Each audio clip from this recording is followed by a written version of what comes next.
जितना हमें प्यार मिला, मन करता है कि हमेशा के लिए यहीं रह जाए। और सबसे बड़ी बात है कि यहाँ के प्रिंसिपल सर, डायरेक्टर सर और हमारे लजीज मित्र मुकेश सर का मैं बार बार आभार प्रकट करता हूँ। और जितने भी अभिभावक, छात्रगण, छात्राएं यहाँ पर उपस्थित हैं, आप सबका टैलेंट, आप सबका प्यार मुझे काफ़ी आकर्षक है। जहाँ वह देश काल परिस्थिति को हर स्थिति से निकाल कर उस मोड़ पर उन्मुख करता है, जहाँ प्रत्येक क्षण, प्रत्येक पल उत्कर्ष और लक्ष्य उसके चरणों का चुंबन, वंदन व अभिनंदन करता है। और आज चूंकि गणतंत्र दिवस है, 76वां गणतंत्र दिवस, संक्षेप में इसे समाज रूप में मैं ये बताना चाहता हूँ कि आज जो इतनी स्वतंत्रता के साथ हम लोग यहाँ पर आ पाए हैं, उसके लिए कहीं ना कहीं लॉ एंड ऑर्डर सबसे ऊपर है। और यदि विश्व में देखा जाए तो हमारे देश में सबसे ऊपर हमारा संविधान है, और संविधान की याद में ही हम इस गणतंत्र दिवस को मनाते हैं। न कोई राजनेता संविधान से ऊपर जा सकता है, न कोई अपराधी, न कोई कोर्ट, न कोई आम जनता।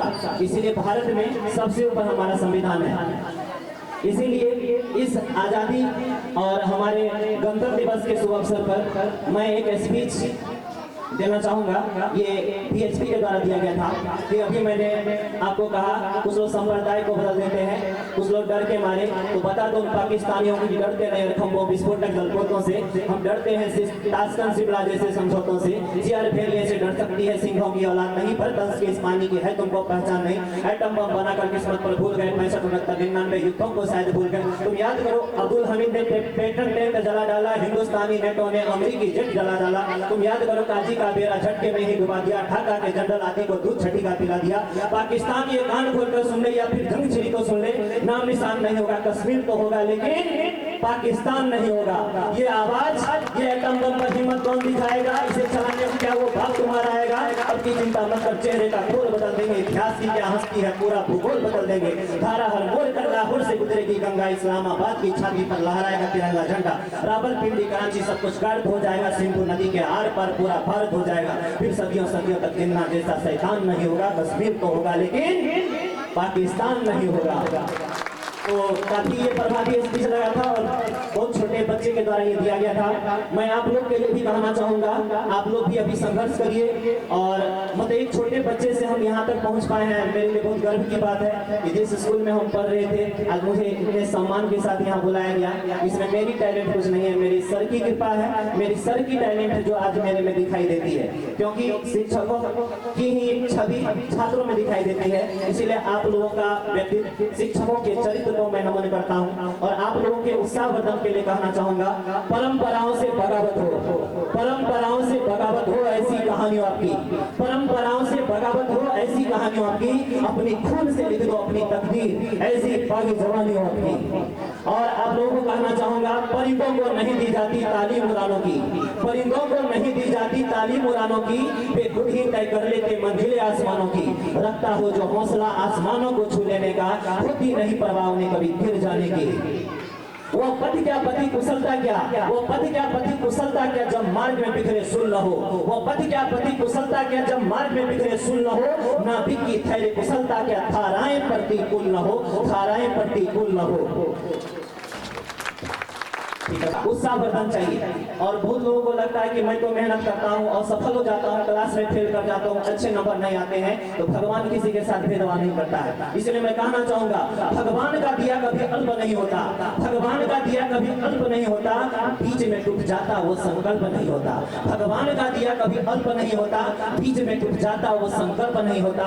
हार को जिंदगियों से दूर रखना मेरे दोस्तों, क्योंकि जीत के आगे कोई विकल्प नहीं होता, जीत के आगे कोई विकल्प नहीं होता। ठीक है, आप लोगों को मैं क्या बोलूं, समय का तो अभाव। नेता, देश के पीएम, देश के राष्ट्रपति, बहुत बड़े वैज्ञानिक, बहुत बड़े बिजनेसमैन और विभिन्न कलाओं में परिपूर्ण आप लोगों का यहाँ से रास्ता खुलेगा और आप लोग उस रास्ते पर चल करके देश को एक अच्छी नई दिशा और दशा देंगे। इसीलिए देश के होनहार आप छात्रों का मैं बार बार आभार प्रकट करता हूँ और चाहता हूँ इसी तन्मयता के साथ आप शिक्षा को अपना मुकाम बनाइए, क्योंकि कहा गया है शिक्षा के बारे में, मैं दुनियादारी क्या जानूं, मैं दुनियादारी क्या जानूं अगर शिक्षा मेरा वतन बने। मैं दुनियादारी क्या जानूं अगर शिक्षा मेरा वतन बने। मर जाऊं मैं किताबों पर, कागज मेरा कफन बने, कागज मेरा कफन बने। तकदीर लिखी होती, अरे तकदीर तो उसके भी होते जिसके हाथ नहीं होते हैं। ठीक है। और अब थोड़ा सा मैं अपने बारे में परिचय बता दूं। मैं ज्ञान में पढ़ाई का कॉन्वेंट में मैंने सर के सानिध्य में रह करके पढ़ाई पूरी की।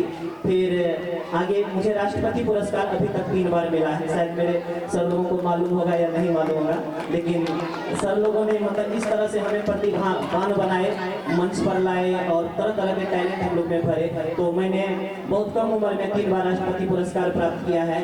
राज्यपाल पुरस्कार भी मुझे मिला है। और जो अलग एक्टिविटीज होती है, स्काउट होता है, एनसीसी होता है, उसको भी मैंने पूर्ण किया। फिर मैं आईएएस की पढ़ाई के लिए दिल्ली चला गया और अभी आज मधेपुरा में हम आईएएस गुरुदेव आईएएस का कोचिंग चलाते हैं, जिसमें से हमारी एक स्टूडेंट अभी कमरिया प्रखंड में वीडियो है, उसका पोस्टिंग इधर ही हुआ। 2-3 मंथ पहले यहाँ पोस्टिंग हुआ है, वीडियो बनी हुई है और कई दरोगा हैं और 200 प्लस शिक्षक जो बीपीएससी में नियुक्त हुए हैं वो हमारी संस्था का गौरव है। और हम यहाँ पर जनरल कंपटीशन में काफी अधिक नौकरी के लिए तत्पर रहते हैं और बहुत ही मतलब आप लोग भी शायद जानते होंगे, सबके घर से कुछ ना कुछ लोग हमसे जरूर जुड़े हुए होंगे।